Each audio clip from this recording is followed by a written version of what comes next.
Hey everyone, welcome back. So, over the past month and a half or so, my wife and I have been sharing videos of our journey of buying a house in Italy. And today I wanted to talk to you a little bit more about what it took to get there. So, I'm going to go over the first 30 days from when we found the house to we put down a down payment and what we kind of had to go through to get there. So, with a little PowerPoint, I'm going to share my experience. So for over 10 years now, we've always imagined of owning a home or property in Italy. But it wasn't till January of this year that we realized that this dream could actually come true.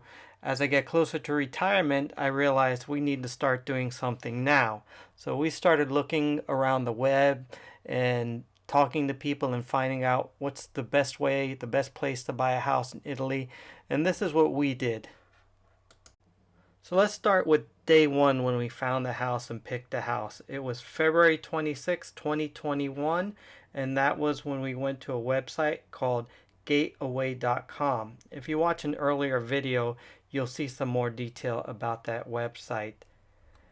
We found a property was posted by Abruzzo Rural Property, and on there we were able to see some photos of the house, the front of the house, the side and the backyards, the kitchen and the main hallway or foyer, the living room slash dining room slash multi-purpose room,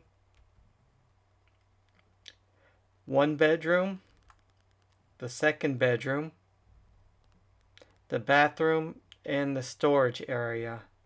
And down below we had a cantina and the cellar. So now we're looking at February 28th, which was day 3, and we sent an email to express our interest in the property through gateaway.com. And on day 4, which was Monday, March 1st, the real estate agent and founder of Abruzzo Rural Property, Monia Del Gilmi, responded to our inquiry. There were some back and forth emails, details about the property. She sent us location of GPS, the price, taxes and fees, what her agency fee was, and that's about 3 to 4% of the total price of the property. Notary fees we talked about, whether or not we could negotiate the price, and we made an offer. So now we're at day 5. Today we heard from our realtor, Monia. She contacted us to let us know that the seller accepted our offer. She told us that she'll email us a preliminary agreement. It'll be in both English and Italian. She sent us a copy of the floor plan, the plots of the land, and photos of the house. Buyer and seller are both required to sign the preliminary agreement. Day 6. We conducted some due diligence, what I recommend everybody do when they're going to buy a property and who they're dealing with. There were some more back and forth emails with Monia, our realtor. We reviewed her website. We read blogs about her company and read reviews and testimonials from her clients.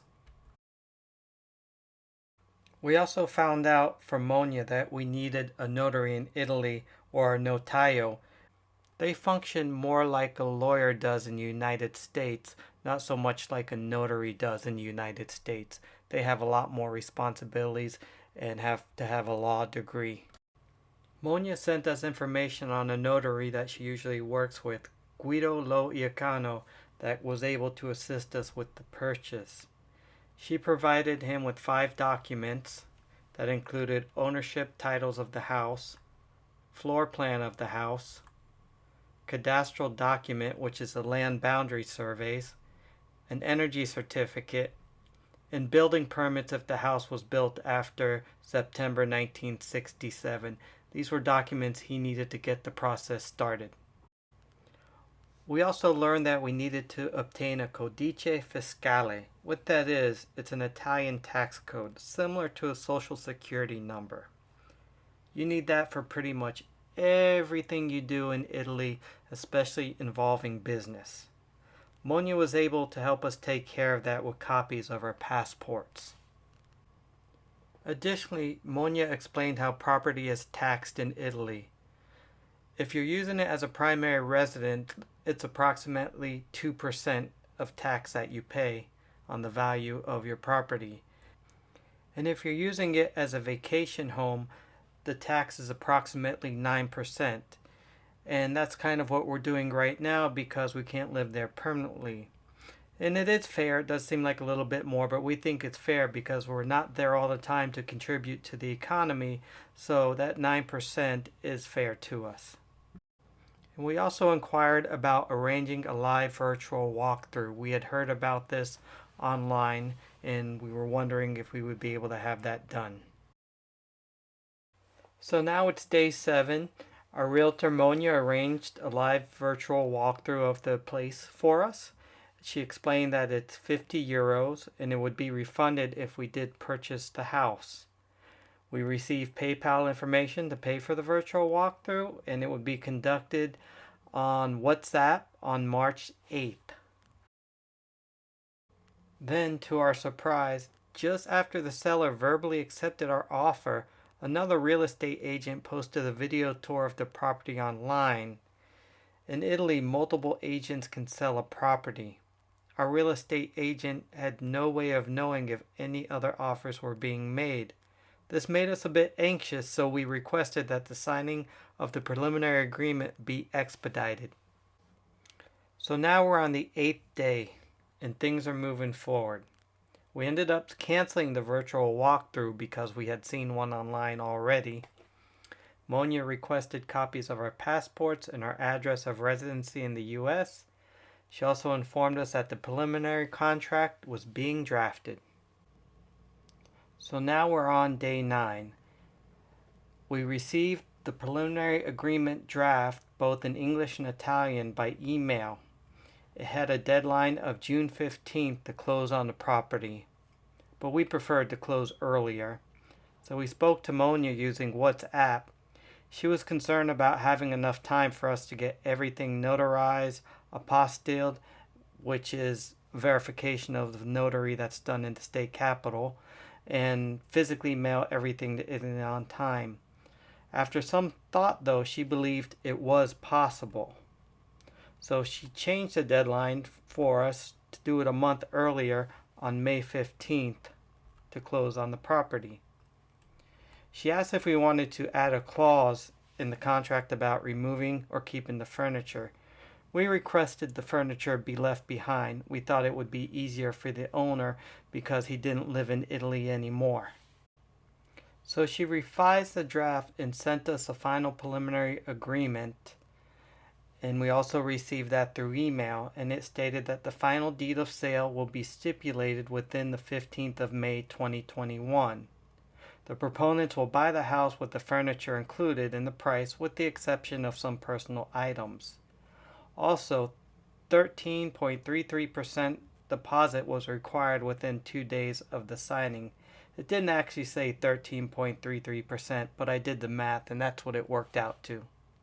So some things to know about when making a deposit on a property in Italy, which were also included in our contract, and it states, in case the promising vendor, meaning the seller, will not comply with this contract, he will have to return double the amount received as a deposit according to the Italian Civic Code Article 1385. Additionally, in case the proponents, us, did not comply with this contract, we would lose the deposit in favor of the proponent or the seller. So basically, if he backed out, he would have had to pay us back double our deposit. If we backed out, we would have lost our deposit. With the final preliminary agreement completed, we received it by email as well as the seller. We immediately printed it, signed it, and returned it by email. We anxiously waited to find out if the seller was going to sign it and when. Day 10 into our journey. So the preliminary agreement is signed. Monia emailed us a copy of the preliminary agreement signed by the seller. We transferred the deposit from our bank to Abruzzo Rural Properties Bank. So things were starting to feel real now, just as we're getting into day 10. So now we're at day 12, and we contacted Monia for a breakdown of what fees would be required for the notary. And she emailed us the breakdown the same day. The notary fees were divided into two parts: advances and expenses, and fees and competences. Under advances and expenses, it included a registration and land registry tax, a stamp duty tax and common marks, and notarial archives tax. Under fees and competences, there's an honorary and repertoire fee, a land registry searches and certificates fee, a national notary fund fee, a National Council of Notaries fee, and of course the value added tax, which was 22%. So now at day 13 of our journey, we find out from Monia that she received our deposit for the property. And just a little side note, due to bank fees at the Italian bank, we're actually 12 euros short. Monia let us make that difference up later, but it's something to think about when you're transferring money internationally. But I'll go into that in a little more detail in a later video.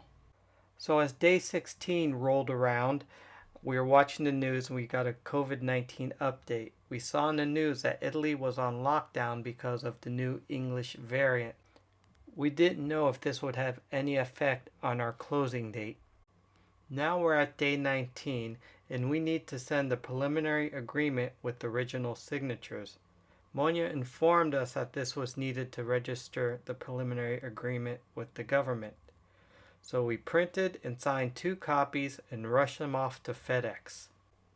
On March 19th, we are at day 22 of our journey, and FedEx confirmed that our package was received in Italy.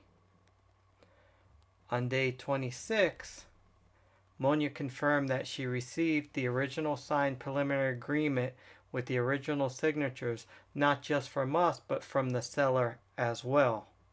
She also emailed us a breakdown of the preliminary contract registration fees. There was the Euro registration, a 0.5% of the deposit, and finally 8 different stamps were needed. So now with 26 days under our belt, things are on track and moving fast. There's a few more hurdles to go and we'll be proud owners. We've already got the preliminary agreement both signed and we have the deposit received. Now we're just waiting for the registration of that agreement to go through and then we can move towards closing. So thank you all for watching and please stay tuned for the rest of our journey to closing.